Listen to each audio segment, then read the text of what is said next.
today's world of tweeting and texting, how much time do we spend actually talking to our loved ones?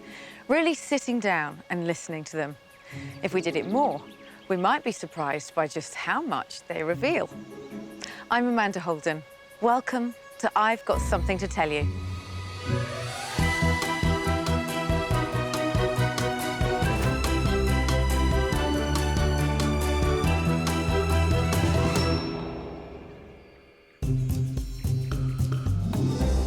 Several weeks ago, I converted a 16th century barn into a 21st century tea room. Hi there, welcome to the tea room. My guests came to rural Hertfordshire to escape the rat race.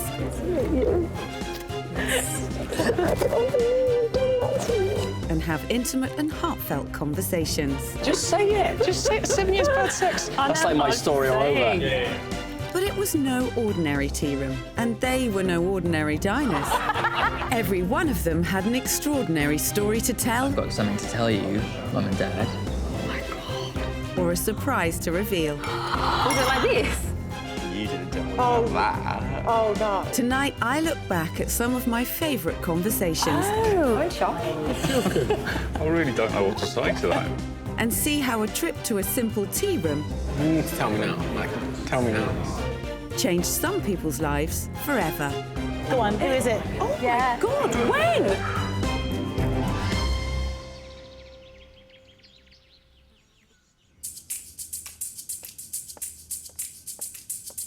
I've got a good feeling about today. Yeah?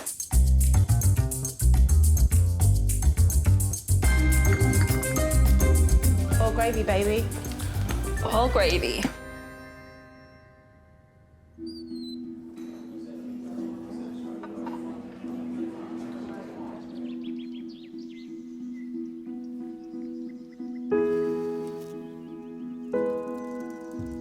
One of the first guests to visit my tea room was 75-year-old Bernard from Staffordshire. He thought he was coming just for a catch-up with his daughter and had no idea after today's visit his life would never be the same. 59 years ago, Bernard and his then-girlfriend Christine found out they were expecting a baby. When he was probably 17, 18, she was sent to an unmarried mother's home and had the baby, and 6 weeks later he was adopted. To be told by your own mother and your boss you're working for that you could no longer keep the child, very, very tough, really tough. And you would just hope and pray that he went and had a good life afterwards. Bernard and Christine had just one photograph to remember baby Stephen by, and his existence became a family secret. It was never talked about, never talked about. When it comes to the 1st of May, you think, Stephen's birthday again. Where is he? Be lovely to find him. Yeah. Bernard's eldest daughter, Yvonne, knows the lifelong pain it caused her parents to give away their firstborn child. It is really sad because shortly, just 3 years after he was born and adopted, my mum and dad were able to get married and then went on to have 4 more children, and mum and dad stayed married until my mum passed away. Not long after her mother's death 25 years ago, Yvonne began the search for Stephen. Back at that time, we were told that we could leave a note on a file, and if he ever came looking, they would put him in touch, but we didn't have the right to contact him. Over the years, as the rules on contacting adopted children changed, the family tried a number of methods to find Stephen. I'd been battered from different office to different office. We tried all different avenues, and we just drew a blank. Hello. Hello. You look absolutely gorgeous. Oh, thank you. Lovely. Thank you. Very Lovely glam. to meet you. And you. Mwah. Come and sit down. Oh, how are you feeling? All right, thank you. A bit Are you all right? apprehensive, a bit nervous. Why does your dad think he's here?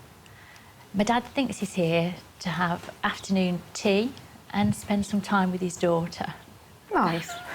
Little does he know. Little does he know. I'm actually here to tell him that I found his son and my long-lost brother that we've been looking for about 25 years. I know. Don't stop, because that'll make me go straight away. Oh, my gosh. So 25 years is an awful long time. Yeah. Did you ever give up hope? There were times we thought we weren't going to get anywhere, So we'd put it on a back burner, then we'd decide to have another little look, it'd go on a back burner, and then just before Christmas decided to give it an extra push and see if we could find him. Have you had any contact with your brother? I've actually had a letter from him. But you haven't read it? I haven't read it because I wanted to wait until I could read it to my dad. Well, we better get you settled in. I think you're right there, yes.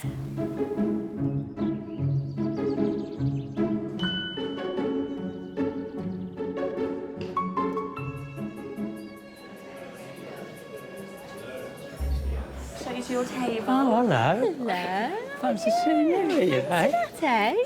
How are you then, boy? All right, thanks. Which is your champagne then? Where's mine?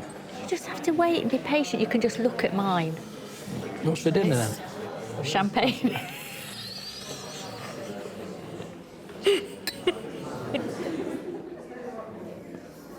I was about 10, you know, when I found that diary. Up in the top of the wardrobe? Yeah, there was a photo and there was a letter to you from the Welfare Association asking you to sign adoption papers, and there was a little tiny diary, 1959, 59. which it had got on the date.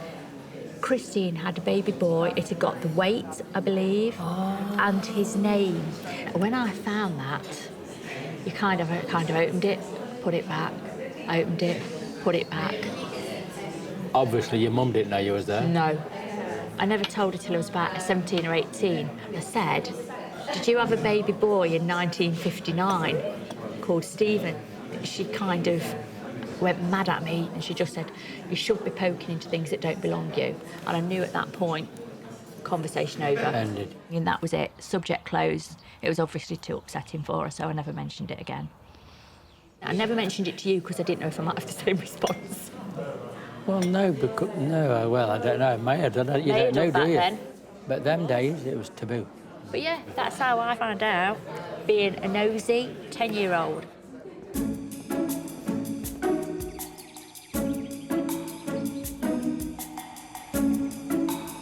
Also booked in to have tea was 22-year-old HR assistant Elizabeth from London, who invited her school friend and next-door neighbour Theo to join her. I brought Theo here today because we've never actually had a serious conversation. We speak to each other every single day, but you cannot be serious with him, or me sometimes. But today I think we're gonna have a serious conversation, aren't we? We're gonna try. Elizabeth suspected that Theo might be hiding a secret from her and wanted to quiz him. We never actually had a heart-to-heart. We should learn a lot of good little things about each other. Theo, do you remember when you first came and spoke to me in primary school? I remember everyone was chasing me in at school. Yeah. Because I was too attractive and they couldn't cope. No, it wasn't because you're too attractive. What did I do? You annoyed everyone in that school and they were all coming after you. Now you came running behind me, begging for me to save you. Yeah, but I only came to you because I thought you were someone else. Stop lying. You came to me because you saw a butch little girl that wanted me to traffic I need to find the biggest person in the school. He literally does not care what people think about him. And I'm exactly the same. And I think that's why we get on. Because we genuinely do not care what people think about us. 10 years later, we're still talking. It's a miracle. It's not 10. Yeah, you're 4. When did you start secondary school? 12. 12. Take 4 away from 12. 6. 8. 8. 8. You don't know how to count.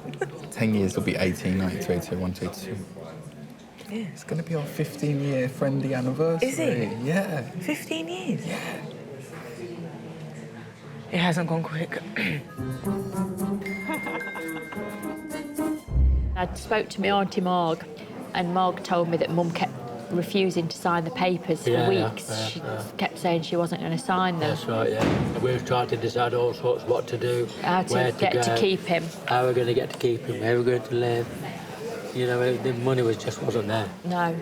And not only that, you weren't married, so it was frowned upon then, weren't it? Oh, God, Yeah. it was, yeah.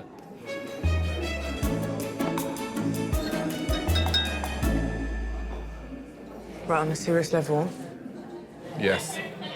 we've never discussed this. What? Because we literally tell each other everything. Yeah. I want to know if you have any secrets. If I have any secrets? Yeah. Oh. Have you got secrets? Have you got something you I've ain't got a told me? lot of secrets. Are you joking? No. Yeah.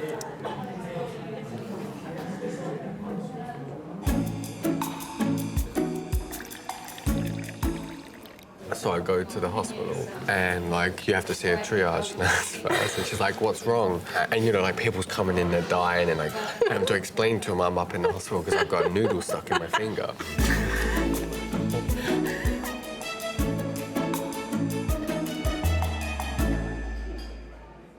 It's a massive task, really, What's that? to find one person in the world. And he's 6 years older than you. I know. I have actually got something to tell you. I've got something to tell you, Dad. I found him. Have you? Have you? I wrote him a letter. Oh, brilliant. And he's written a letter to me. Has he? And I've not read it yet.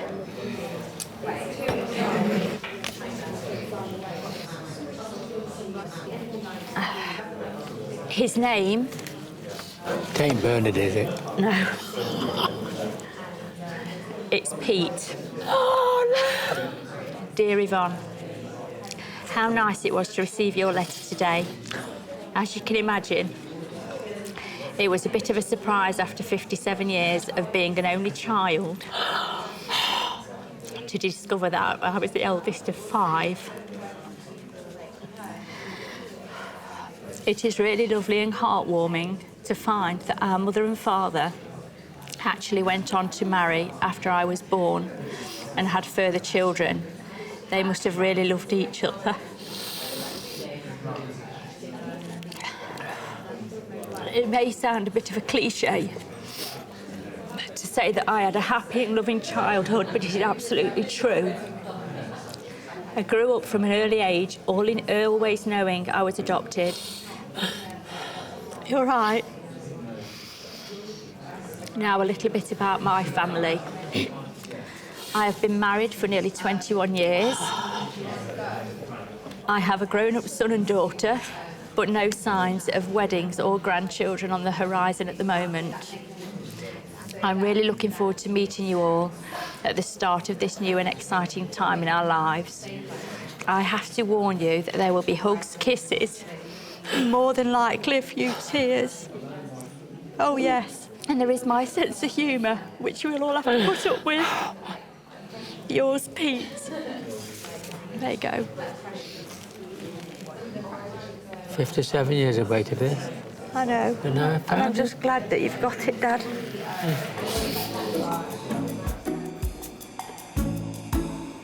And then the next minute, I feel what feels like a big, fluffy cannonball hit my head. Theo and Elizabeth have been friends for 15 years. Elizabeth has been probing Theo and he's cracked. He's just revealed that he's been hiding something from her. What is your secret? Okay. So, like, a couple years back, I was seeing a girl that we both know. Yeah. Yes. And then when things with her broke up, I went to hers, and she wasn't there yet, but her sister was. I started speaking to her sister. Are you joking? And I got with her sister. No way. Yeah. No, I don't believe you. Are you joking? Are you stupid? I'm really serious. Are you stupid? Yeah, I regretted it straight away. Are you not, like, feeling sick right now? No, because we broke up. I wasn't cheating. You broke up, you went to fix it, you got with her sister. How does this make sense in your little brain? Her sister was fit. She was. Okay, firstly, why was the sister? She was coming on to me. Oh, yeah, of course she was. Of course she was, because you're so irresistible, Theo. I know, though.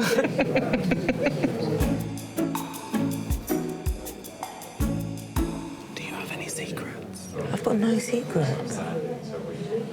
Why are you looking at me like that? Who have you gone out with? No one. Who have you gone out with? Come No, on. no one, seriously.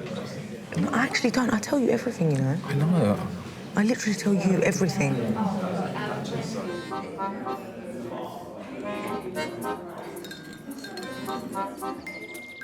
So, Theo, that tea room experience was interesting, wasn't it? Your little secret. It was good, though. We had deep conversation. We did. I'm shocked that you kept those from me, though, I'm not gonna lie. What's going to change? We're going to start having tea more. Yay!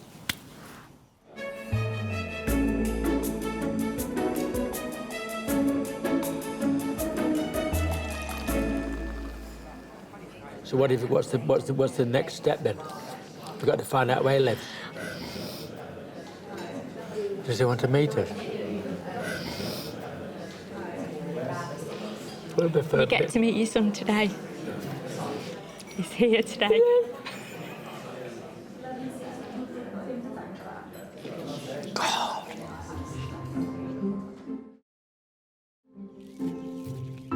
I never really thought that this would happen. It's come as a complete surprise. Obviously, it's in the back of your mind. You think, are they wondering where I am? Especially around birthdays and things like that, you begin to wonder. I think it'll be interesting to see if we're similar in looks, if we're similar in what we've done. Basically, at the moment, I don't know anything, so it's going to be interesting. No, you feel calm? Yeah, really do. Oh, I don't know how, my stomach's turning over. Thank you.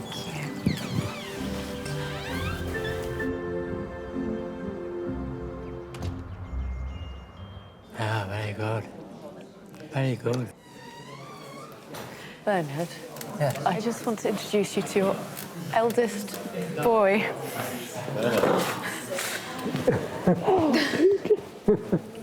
How nice to meet you. How nice to meet you. After all these years. 57 years, they're fantastic. And how are you anyway? I'm absolutely You're looking fine, well. thank you. Have you met your sister? No. Hello, Yvonne. Brother. Nice to meet you. And you too. How amazing is that? Absolutely amazing. Look how similar you all look.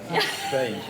Well. So is this a complete surprise to you today? Oh, fantastic. Absolutely wonderful. Good. I think it's really nice. It's a whole new adventure for us all. Isn't it? Isn't it? Why don't you sit down? Thank sit you. down. 36-year-old Will from Lincolnshire came to the tea room to meet up with his girlfriend. He'd planned to tell her he was going to give up the addiction that has cost him over £50,000. I have a stag do obsession. I've been on 39 stag do's in a year, basically gone stranger stag do's. People invite me to go away when someone drops out, and I end up travelling the world. Been to Australia, been to Las Vegas, been to the Philippines, all over Europe. I've been on drag do's with drag queens, stag do with Jehovah's Witnesses. The stag do's have cost me quite a bit financially, but it's all been worth it. Will would buy spare places to stag do's online and always took his best friend Seth along too. So on a stag do, Seth is the centrepiece of the attention. I'll get loads of random pictures the next day where he's been and all kinds of stuff, and then he just comes back when he's ready. Hello, hello. Hello. Oh, lovely to meet you on this gorgeous day. Hello. Nice to meet you. Come and take a seat. Thank you.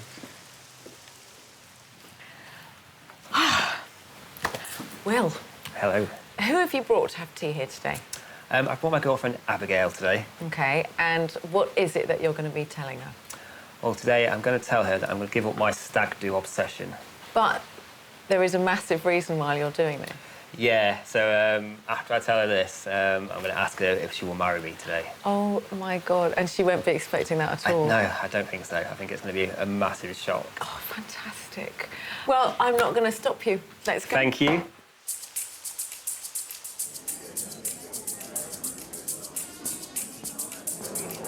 Thank you. Can I get you anything? A tea, a coffee, bubbly, or beer? Yeah, bubbly, please. Bubbly? Yes, please. Thank you.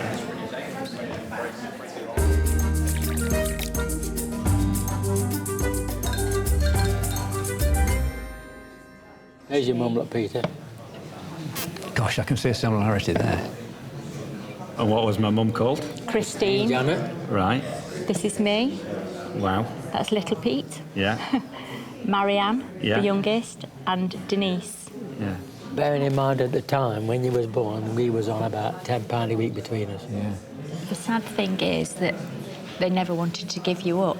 You see, there was times, in fact, in the early years, you couldn't speak to your mum about it. I can imagine that.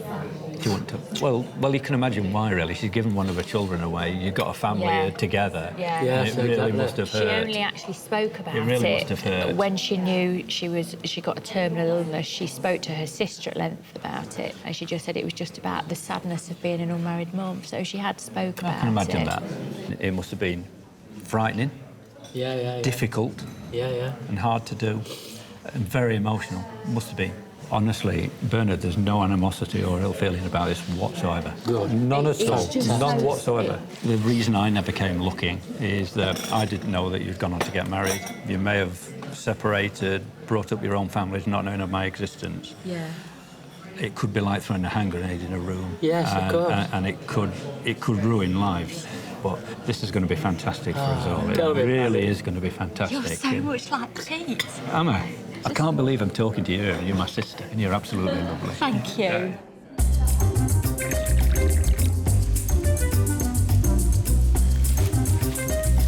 When Will's long-suffering girlfriend Abby came to my tea room, she had no idea what he was planning to announce about his weird obsession. Will's first stag do was kind of a little bit my fault. He saw a bid online for a place on a stag do. I was the one that kind of talked him into doing it. Back then I didn't realise what had started. I can't honestly remember how many stag do's Will has been on. There's been so many. It can get a little bit annoying. I miss him a lot. He goes away and it all takes up time away from each other, so it's just life, isn't it? It's just got to get on with it. Hey. Cup of tea, please. Cup of tea? Are you all right? Hey. I had some champagne. I had some champagne. You've had champagne?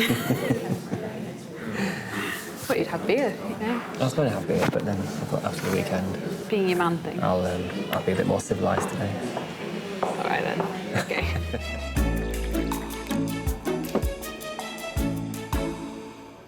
I never for 1 minute imagined that you went on to get married, so... No. Yvonne also planned another surprise. She'd invited her other siblings to join them and meet Pete. Look who I found when I went to buy some milk.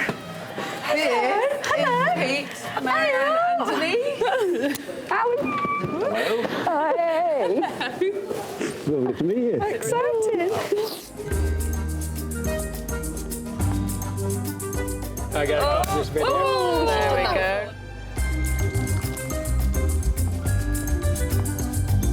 Ready to toast. Oh. All of you, everybody, thank you very much, Yvonne, and good to meet you, Peter. A son after 57 years. And shall we say to Christine as well? Oh, Yeah. to Christine, bless her. Christine. Yeah. Cheers, cheers, cheers. Honour to be part. Thank you.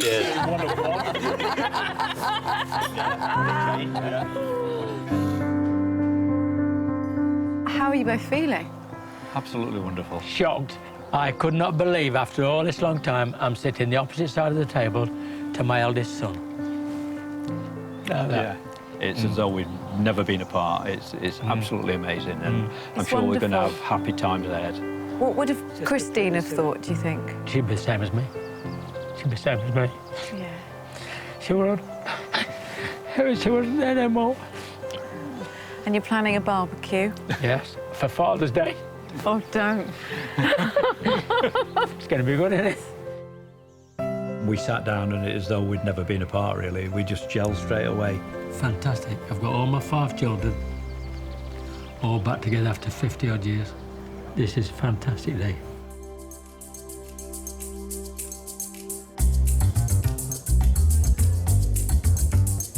Is it because you fell in love? Did you fall in love? I did.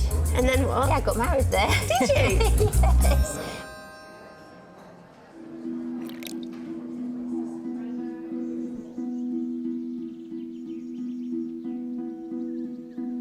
Linda and Dave, who've been married for 35 years, were also guests at my tea room. They thought they were coming to enjoy afternoon tea and had no idea that their visit would change their lives forever. 8 years ago, Dave and Linda faced every parent's worst nightmare. When aged just 23, their son crashed his motorbike in a collision so bad, that the paramedics at the scene were convinced they were attending a fatality. Linda was at work when she received the call that every mother dreads. Policemen came into the office. They said, "You've got to come with me. Your son's had an accident." I was taken to our local hospital. We were all in the family room and we were told they could see that he'd had a spinal cord injury, but his brain injury was far more serious. Welcome to the tea room. I'm Jackie. They said to us, you know, basically he's not going to make the night, and if you got any relatives or friends want to say goodbye to him, to get them to come and see him now. So we basically made a few phone calls, and at one stage there was, I think it was 56 people in the car park turned up to see him and say goodbye to him. You know, that's how well he was liked. Okay, thank you very much. Thank you. Thank you. Sorry? So I wonder where Dean is. Yeah, I wonder where he is.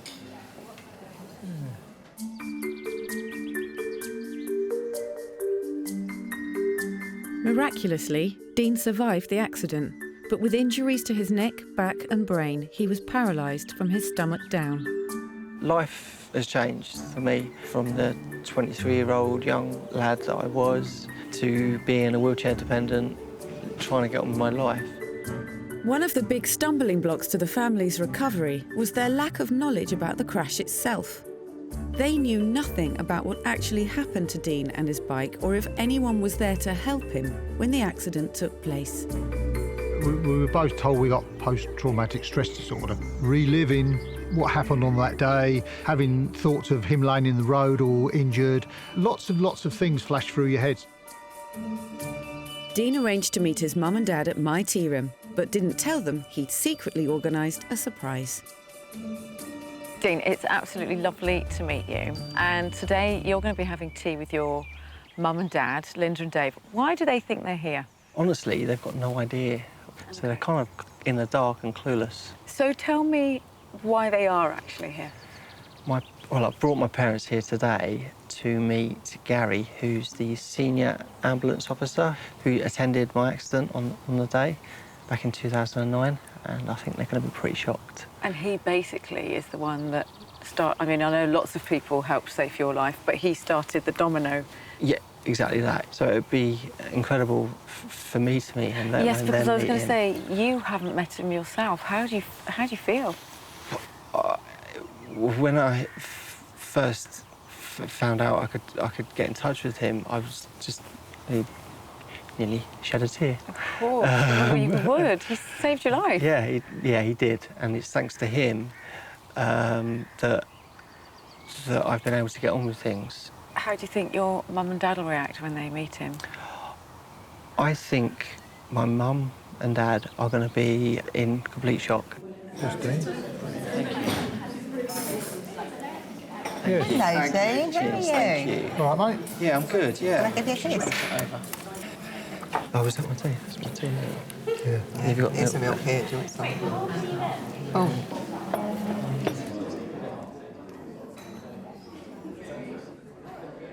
I owe a lot of how I've come through the ordeal that I've been through.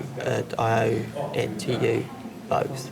You had me back, and you, Dad, all the time you spent up that flat making it suitable for me. I can't tell you how much, how reassuring it is to know that you're always there. Well, I'm glad I never had to tell you about your legs, because I was the one who was going to tell you. It could have been brain damage to the point. What did they tell you?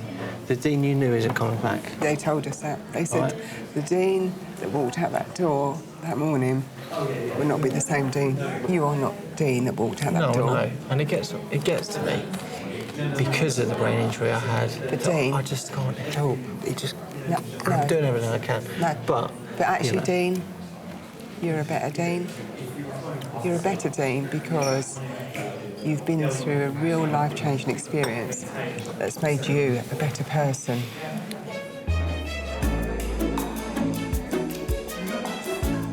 I was thinking of actually asking you to marry me again. So. Really? But I haven't got you a ring. I was going to get like a funny one. You know Don't know what you're talking about. Like a sweetie one. Oh, like a Haribo. Yeah.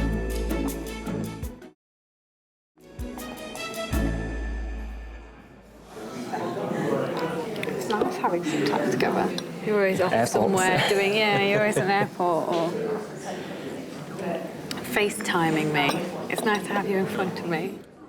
Have you heard anything of what's going on there? I have no idea. So, he has this really random hobby. He goes on stag nights, stag do's. So, you know, like, if there's like 20 people and they've organised to go to, I don't know, Cornwall on a stag do and someone drops out, they advertise, which I didn't even know happened. They advertise, oh, you know, we've had a dropout. And he's like a person that will go. So he goes on these things and he doesn't know anyone on them. Yeah, very so. I didn't even know that was a thing. I mean, he's been to 39 stag do's in the last year. 39 in the last year? Yeah. And then it's so hard just waving bye to and going to the airport every single week. I know. Whenever you go away, it just feels it's quite difficult, especially the first couple of days. But then I look forward to you. Well, that's it, because we also have that as well, that you get to see me come back every single week as well. Oh, such a privilege. If I was there, I would have bugged the badger. You would have what? Bugged it. Bugged the badger. Put a secret camera in the badger. It goes everywhere. Can you imagine the filth that's in? Oh my God, all the stag do that's seen. What was the last stag do that you went on? I did one on Friday in Manchester. Have you got any more lined up? I know you've got one in September. I've got the one in September for Mick. You know, Yeah, at the minute, no. At the minute, I've got Mick's. I've got a couple that I'm in negotiation with.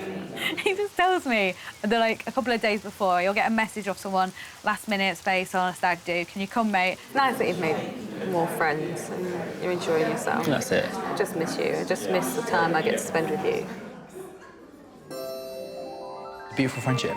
Yeah, cheers to that. You've got to be proud of yourself, and I hope you are, because when I see you, and I do spend a lot of time in your company, and I see what you have to endure every day, the time you get up in the morning, you know, what you have to go through before getting in your car to go to work. I owe a lot to you because the way you've supported me, and We're so grateful that the miracle happened, that you survived. Yeah, but also you had fight in you, and you're here now, and that's all that matters. That's all that matters. there's something I've got to tell you both. There's a reason I brought you here today. I have someone to introduce you to. It's the senior ambulance officer, Gary, who attended me on the day of my accident.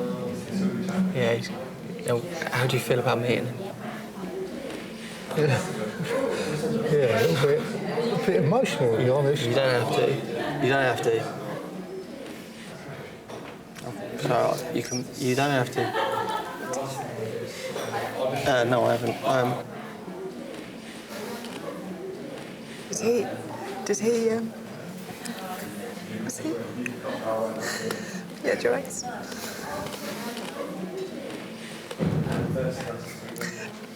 So what Did he say was he in the ambulance? Yeah, he was there. He attended. He got the call and came, and he's retired now.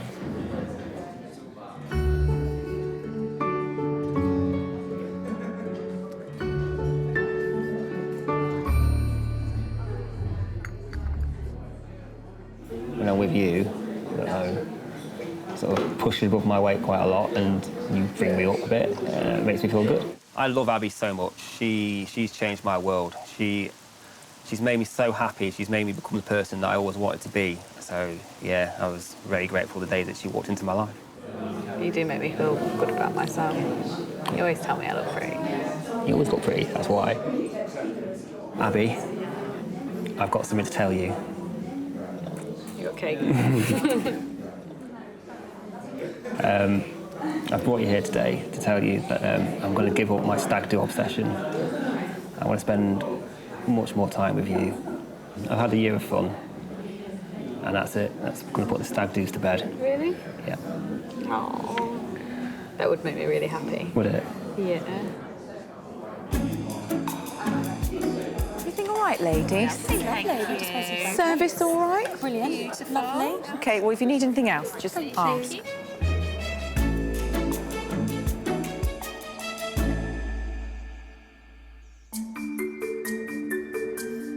In 2009, Dean had a motorbike crash that was so bad the paramedics were convinced he would die at the scene. He survived, but suffered brain damage and a broken neck and back. These injuries left him paralysed from his waist down. 6 years on, Dean and his family still didn't have closure, not knowing any details about the accident itself. But Dean had tracked down Gary, the senior ambulance officer who tended him at the accident and surprised his parents by inviting him to tea. At the time, I was a senior ambulance officer for the East of England Ambulance Service.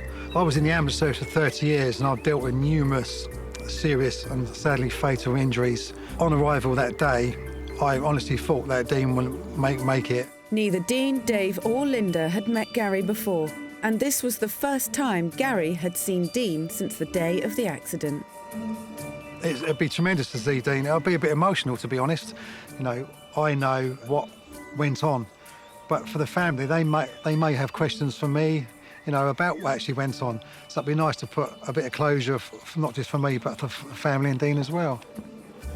Hello. Ian. I got my life. I owe my life to you. You know that. Bit emotional. Gary. You're going to get a few tears now. Dude. That's me. That's my voice now. How you doing? Thank you so much. No, no worries. No worries. A team effort. Thank you so much. Yeah. Thank you. Enjoying it. See, I brought my... Wow, 7 years. Yeah, 7 years. I've got so many questions Yeah, to ask you. okay. I don't know where to start because... Do you remember it? I do remember very well, yeah. I do. Certain jobs stick in your mind, and obviously yours did. It's about 7:40 in the morning, and our control room called me to say, got a serious road collision involving a motorcyclist, and he's unconscious, and he was deemed what we called time critical, which basically he was in a life-threatening condition. It looked like you've come off your bike from the junction and gone across. I don't want to upset you or... No, I want to know. Because You've slid across. Yeah. Then you've come in contact with the curb. The gate curb.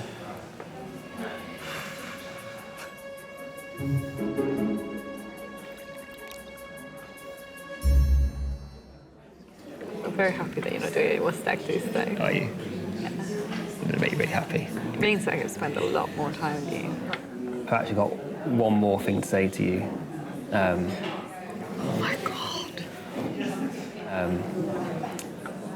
I'm going to go on one more stag do. It's going to be my stag do. Your stag do?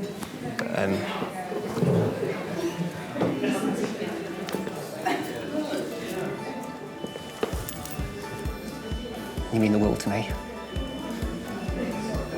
Will you marry me? Yeah.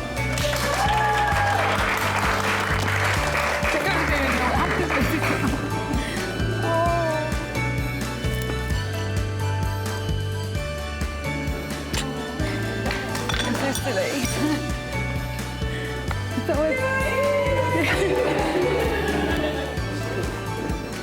This is what today's been about. You go crazy. Congratulations. Thank you. How are you feeling? Good, I'm really happy. You all right? I am, I'm really happy. Did you have any clue? No. When he came over the other side of the table, I was like, what's he doing? What are you doing? Well, listen, it was so wonderful to be witness to all of that. It brought tears to everyone's eyes. And good luck in the future. Good luck with everything. Thank you. Thank you. Thank you both. Oh, bye. Yeah, did not see it coming. I honestly thought that we just come to afternoon tea. I didn't think I was going to get proposed to. Really happy. I was not expecting it, but it's really, it's perfect. I'm just really happy that you said yes and you agreed to spend your life with me. And I love you a lot.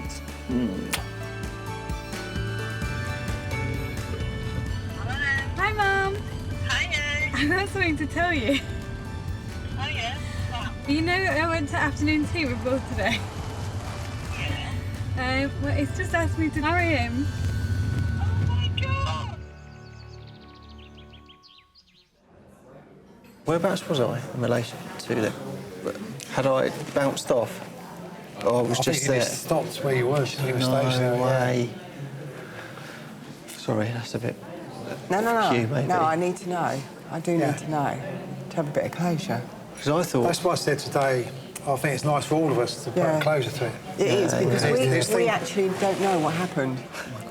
What were your thoughts? What did you... I mean, it's pretty brutal. What my thoughts question. when Did I you arrived? think... Yeah. No, I did. As soon as, ain't going to make it. Because of my experience, the crew's experience, as soon as we saw you, we thought, he's dying. I'll be honest. I can remember it vividly. You know, Dean needed immediate treatment. You know, he was dying in front of us. So we decided to call for a fast response doctor who works voluntary at the local hospital nearby. Dr. Wildman, he comes out to serious incidents, you know, could be heart attacks, road traffic collisions, any medical emergency. And he was by luck, he was at the Lister. So he got there within 2 minutes. Yeah.